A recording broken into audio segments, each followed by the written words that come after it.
Yo, it's your boy Premonitions, PR3, number 3, where the letter E supposed to be. And we back with another video on our Third Eye Talks Hoops NBA channel. So as always, before I jump into any content, I got to make sure I show love and appreciation to every single person who's been liking, commenting, subscribing, engaging.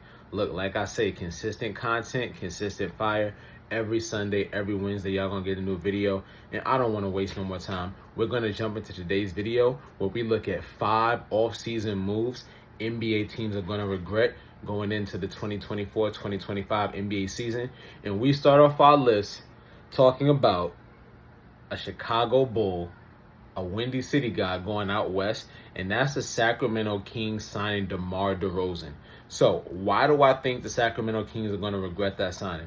First and foremost, this is not a criticism of DeMar DeRozan. I actually really think there were a few places he could have went and made a huge impact. I think if he would have went to Philly before Paul George went there, that would have been a great fit. He could have been a secondary ball handler. Embiid's a strong three-point shooter, so is Maxey. I think if he would have went to Miami, another secondary scorer, add some punch to there. We already know Miami has a strong defense. I think Orlando, another team with a strong defense, he could have went there, added some additional scoring punch. But he went to Orlando, a place where I feel like is going to really diminish his skill set.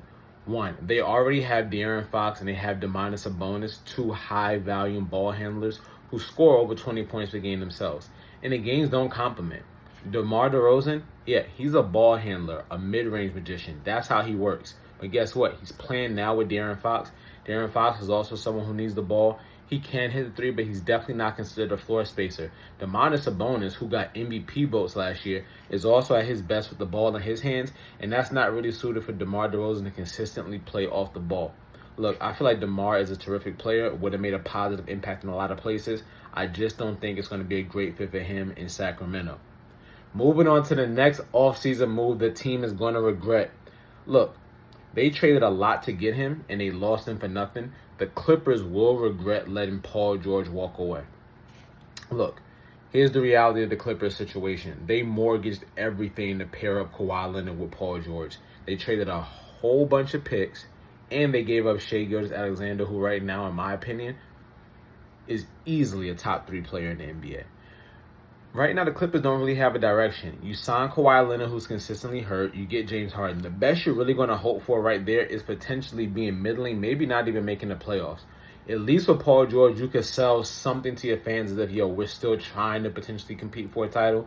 We all know even with Paul George, the Clippers were not going to win the title. But now they're not even pretending anymore. They're moving into a new arena. You're still playing second fiddle to the Los Angeles Lakers, and you have no direction. You have no picks. You have no young players. You re-sign James Harden. You re-sign Kawhi Leonard. You might as well have put the money out there with Paul George and prayed, knocked on wood, that somehow Kawhi stays healthy and you can make a legitimate run. The Clippers will regret letting Paul George walk away because now they're a team with no direction whatsoever. Looking at our third team who will regret their off-season move, I'm looking at the Denver Nuggets and letting Kentavious Caldwell-Pope walk away. Look, the last thing you want to do when you have a superstar in his prime, let alone not just a superstar, but you have easily a top 25 player all time in Nikola Jokic, and you just let talent walk away. When you have a talent like his, a once-in-a-generation type talent, you do not let talent walk away. You want to build on it. Now, I understand that they have a replacement in waiting. Christian Braun could potentially take on some of that role, but KCP is proven. The West is not easy, people. Like, we have the Lakers. I expect them to make a big jump. It's funny how I mentioned the Lakers first. But we got the Timberwolves. We got the Mavericks. It's no guarantee that the Nuggets are going to be able to get to where they were a couple years ago, and they got worse. And also, I wonder if this is going to signify that ownership is going to start getting cheap. Because we have maxes right now for Jokic. We have a big contract for Michael Porter Jr. And they're also going to be paying Jamal Murray over $200 million. Aaron Gordon's going to be coming up in free agency soon. Are they going to get cheap with him? Look, this alone is a bad move, but I think they'll regret it even more if this starts signifying that the Nuggets are going to go cheap and not go all in as far as building around Nikola Jokic. Letting KCP walk away, Denver, you will regret that. Going on to our fourth move that NBA teams will regret this offseason. This actually pains me. But the Knicks will regret losing Isaiah Hartenstein. Look, here's the reality. In the East, there are a couple centers who are going to pose problems because they have a lot of size, and that is Joel Embiid and that is Kristaps Porzingis. Now, can Isaiah Hartenstein realistically guard those guys? Not really. Definitely not Embiid. But it helps to have a body, especially when your other replacement, your other option is Mitchell Robinson, who's pretty much guaranteed to miss about half the season every single year. And there's no guarantee he's going to be available in the playoffs. Look, if there's one thing Hartenstein showed, is one, he can play pretty good defense. He's a really good offensive hub as far as catching the ball, making good passes, and that floater that he demonstrates is a really, really valuable weapon for keeping defensive honest. And truth be told, he just really fit in with the chemistry. If you watch the Knicks last year, they loved playing with him. Isaiah loved playing with them, and it just worked. Sometimes there's certain things you can't really quantify with a number when the chemistry just works. Look, OKC got a great pickup, but the New York Knicks will regret losing Isaiah Hartenstein.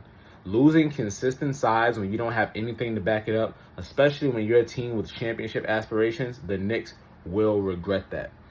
And the final offseason move that an NBA team will regret going into the 2024-2025 NBA season, the Warriors are going to regret letting Klay walk away. Now, hear me out. I know a lot of people want to make a big fuss about the last game he had in that offer, but here's also the truth.